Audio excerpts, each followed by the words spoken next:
मित्र जी आए हरिश्चंद्र के पास। हरिश्चंद्र अयोध्या के राजा थे। ये हरिश्चंद्र कौन है बता दूं? भगवान राम के पूर्वज। भगवान राम के कौन है ये? इन्हीं हरिश्चंद्र के वंश में आगे चल के भगवान राम का जन्म हुआ, प्रकट हुए। ये राम के पूर्वज हैं हरिश्चंद्र। तो हरिश्चंद्र के पास विश्वामित्र जी आए। तो विश्वामित्र जी ने कहा कि हरिश्चंद्र मुझे यज्ञ करना है, मुझे कुछ धन चाहिए। तो हरिश्चंद्र ने कहा गुरुदेव आप आज्ञा करिए, कितना धन चाहिए? बोले बस इतना धन चाहिए कि मेरा यज्ञ संपन्न हो जाए, मेरा यज्ञ संपन्न हो जाए।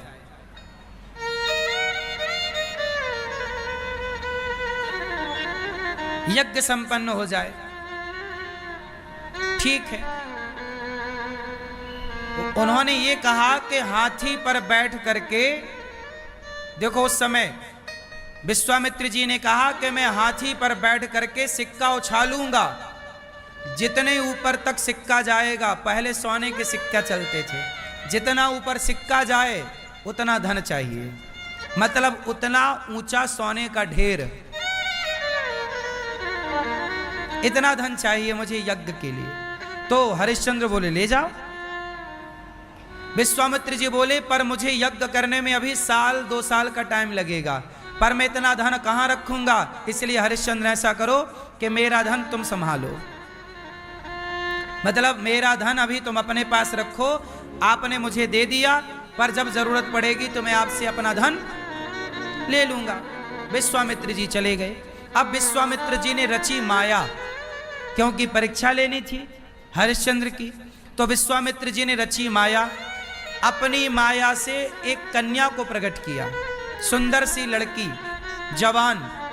वो लड़की गई और हरिश्चंद्र से बोली कि मैं आपसे विवाह करना चाहती हूं। तो हरिश्चंद्र बोले कि मैं तो शादीशुदा हूं, मैं आपसे विवाह नहीं कर सकता, मेरी तो पत्नी भी है और मेरा पुत्र भी है रोहित।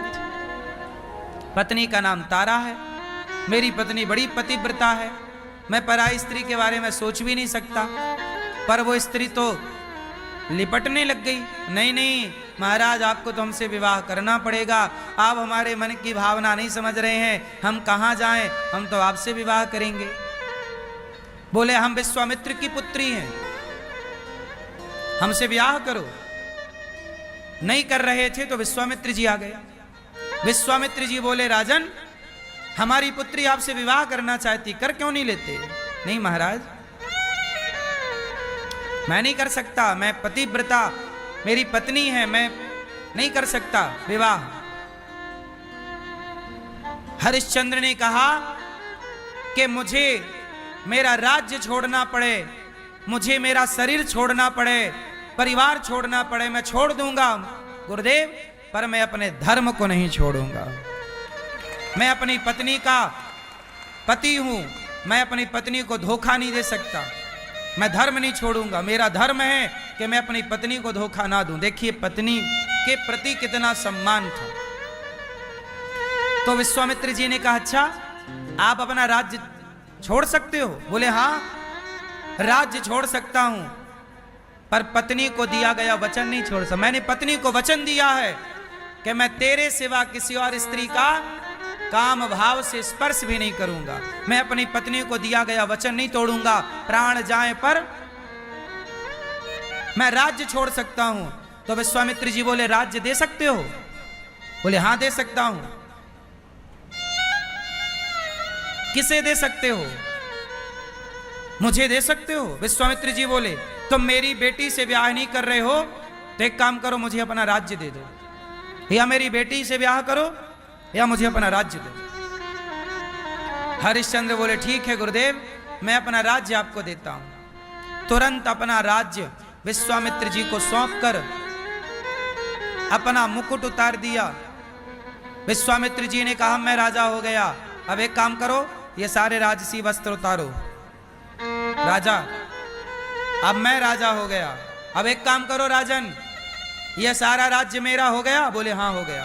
अब एक काम करो जो आपने मुझे यज्ञ के लिए स्वर्ण मुद्राएं देने का बोला था, अब वो मुझे दो।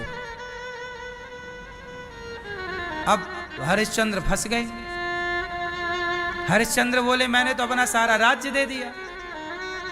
जब सारा राज्य ही दे दिया तो वो स्वर्ण मुद्राएं तो राज्य में ही रखी हैं। बोले नहीं, आपने बोला था कि मैं आपको यज्ञ करने के लिए धन दूंगा, स्वर्ण मुद्राएं दूंगा, आप मुझे दो। तब हरिश्चंद्र ने कहा कि गुरुदेव ऐसा है कि मुझे 1 महीने का टाइम दो। कितने महीने का टाइम दो? अपनी पत्नी, अपने पुत्र और स्वयं को लेकर के हरिश्चंद्र राज्य से निकल गए। सोचिए, राज्य त्याग दिया पर धर्म नहीं त्यागा। पत्नी को दिया गया वचन नहीं त्यागा। ये बात आज के हर उस पुरुष को सुनना चाहिए जो पड़ोसन को ताकते रहते हैं। ताकते रहते तुझको सांझ सवेरे।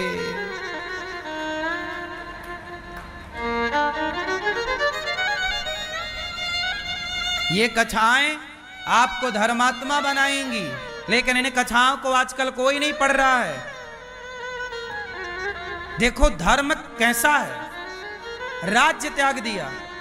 इतना वैभव संपन्न राज्य था हरिश्चंद्र जी का, पर किसके लिए त्याग दिया?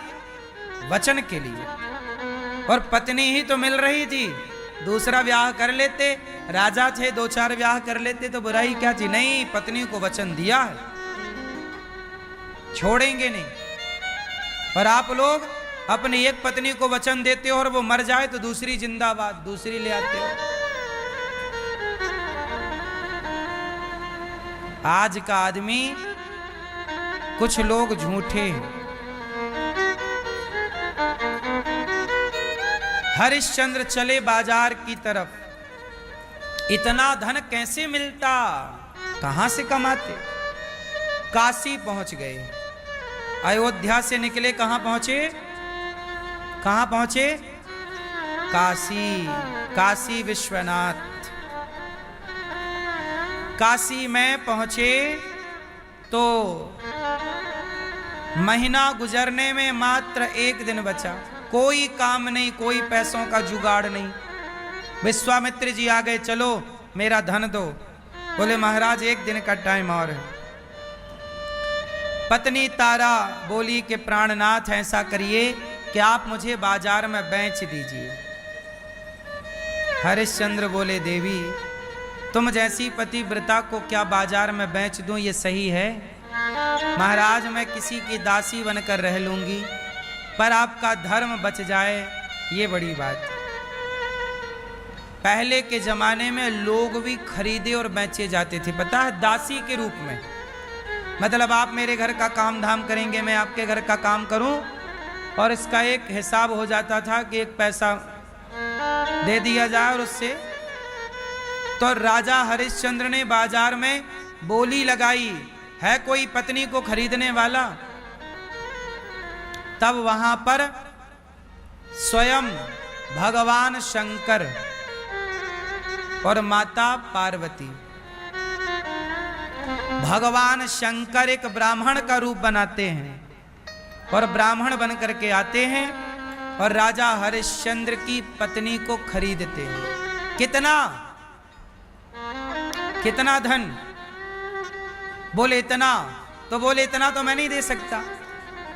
तो अच्छा आप कितना दे सकते? बोले इसका आधा दे सकता। तो पत्नी बोली प्राणनाथ मैं आपका आधा धर्म बचा सकती हूं, अपने आपको बेचकर, तो मुझे बेच दो। साक्षात भगवान शंकर ने एक ब्राह्मण का रूप बनाया और हरिश्चंद्र की पत्नी को खरीद कर, तो रोहित भी रोने लग गया। बच्चा था 5 साल का। माँ मुझे छोड़कर कहाँ जा रही हो माँ? तब पंडित जी बोले इस बच्चे का भी मैं थोड़ा धन दे देता हूँ, इसको भी खरीद लो। खरीद लिया बच्चे रोहित को। अब तारा और रोहित दोनों चले।